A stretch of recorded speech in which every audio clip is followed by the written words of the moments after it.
Welcome to the Daily Coffee Pro friends. On today's episode of the podcast, we're starting a new series.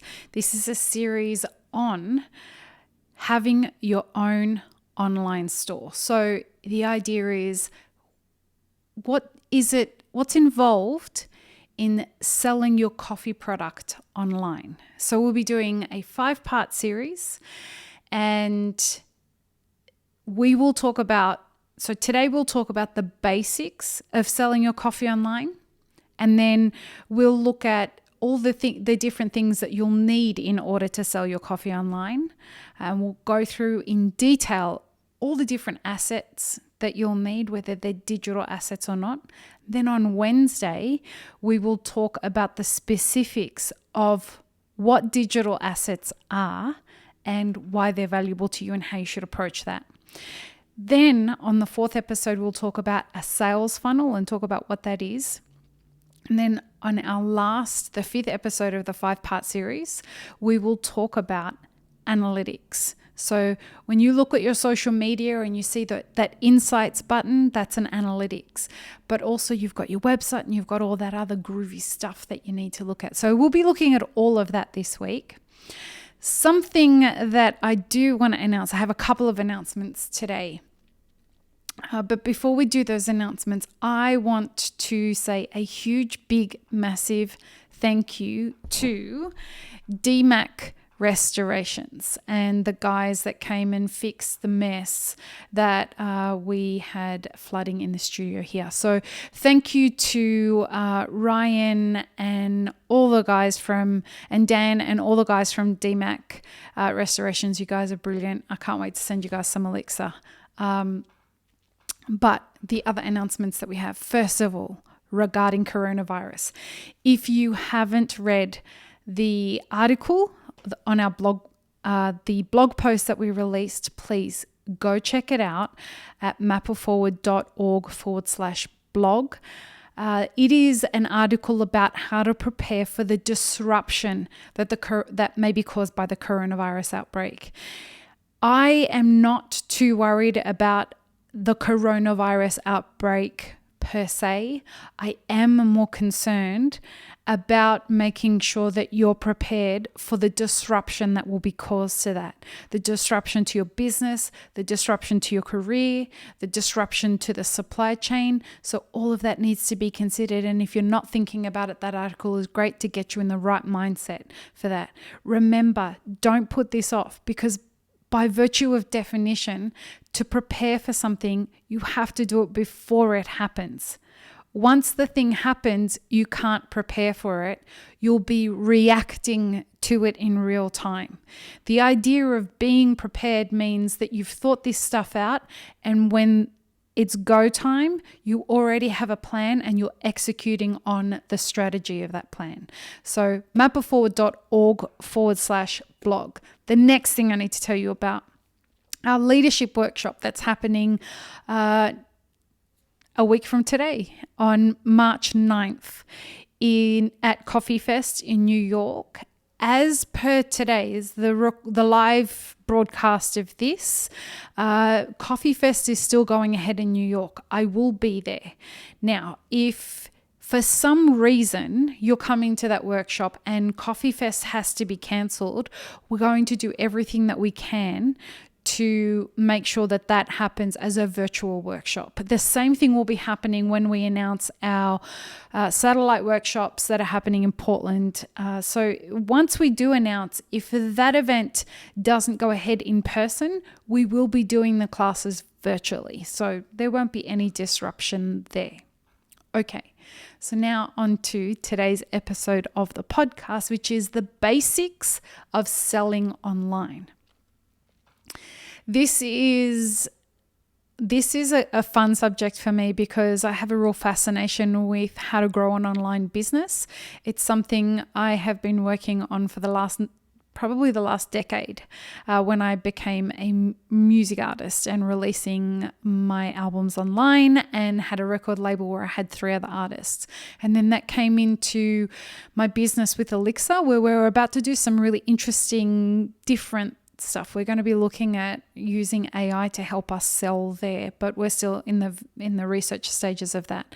But the basics of selling online. What are the basics of selling online? All right. So your coffee product, whether it's a physical product or whether it's a service. So Map It Forward is a coffee product, but it's a service. So we have coaching, we have a podcast, all of that stuff happens online and it's a service. But I also have a physical product business, which is Elixir Specialty Coffee. So both of those spaces are something that are far more difficult to navigate than you might think. And I hear a lot of people contact me that say, I want to sell my coffee online, and I've put up a website and I don't know why nobody's buying from there. I want you to look at this in the same way as if you were starting a business that was in person.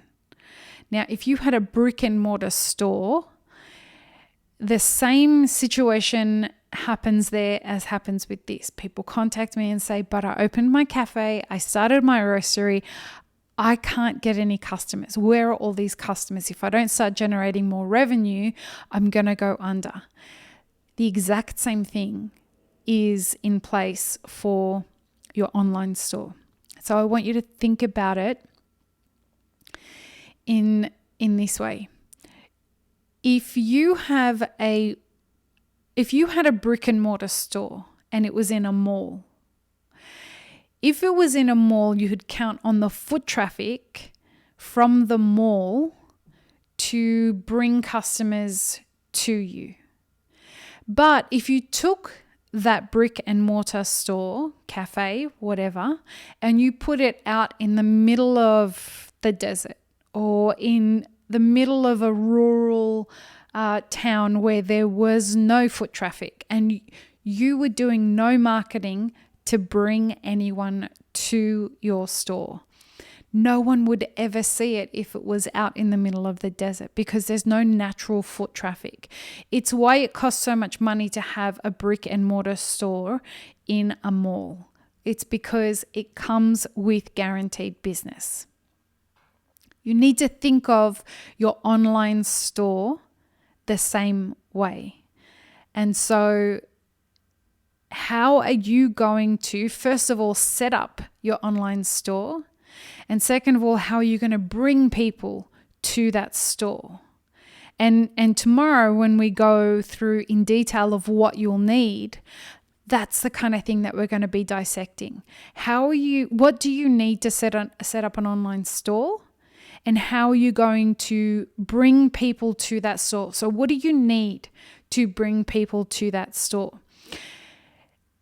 The other part of the basics of having an online store is the same things that are the basics of setting up a brick and mortar store.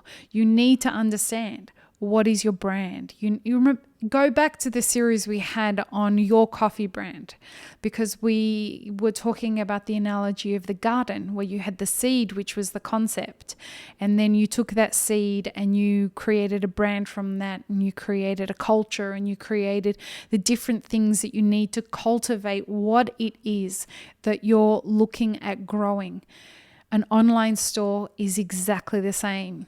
You need to create an understanding of who your customer is. You need to understand what you want your branding to look like. You need to understand how you're going to market it. You're going to need to understand all of these things, and they need to be predetermined before you open your shop. We'll also cover what are the best platforms, or what are the different tools that are available to you to help you along the way. There are different platforms that are available for you to open your online stores and make it much easier to do that. As always, you can always hit up our consulting arm of Map It Forward, and we'll find the right people for you to go ahead and do this stuff. I do this with all of my clients. So you're more than welcome to head up mapitforward.org/consulting and reach out to us if we can be of any help.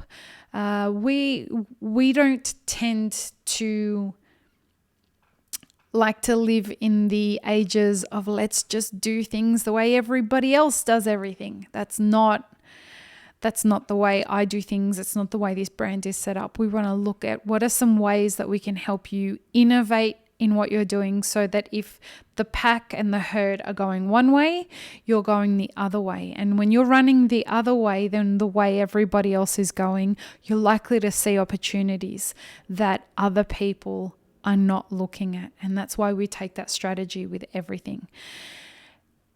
I want to end this episode by saying, when you go into expanding your online presence, the reason it's so important to do this, the reason I really want you to focus on this is because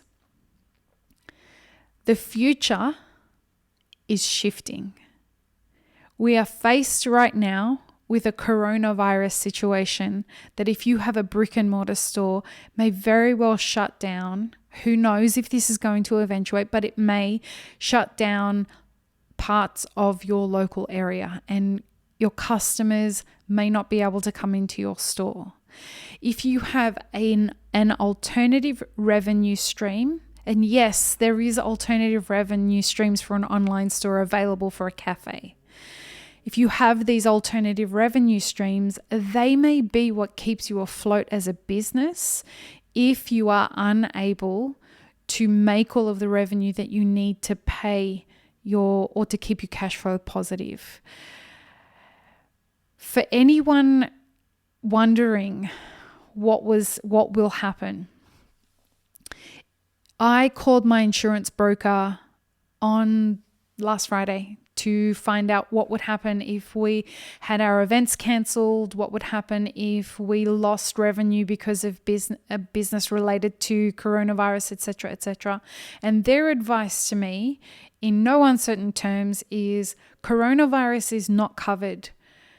There's no businesses in America that are covered under any insurance policy because of for loss of business because of coronavirus.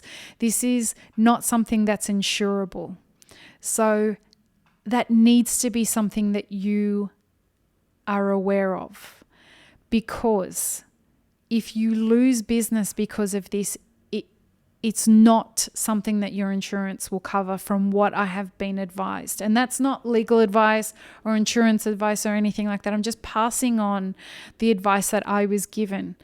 So keep that in mind, because like me and like a lot of the people that were calling their insurance broker, she had said to me, we're quite uncertain why everyone seems to think that they would be covered for any kind of business losses that were associated to coronavirus. And I said to her, because it feels like it would kind of be like a natural disaster. And she said, no, this doesn't fall under that. So be aware, and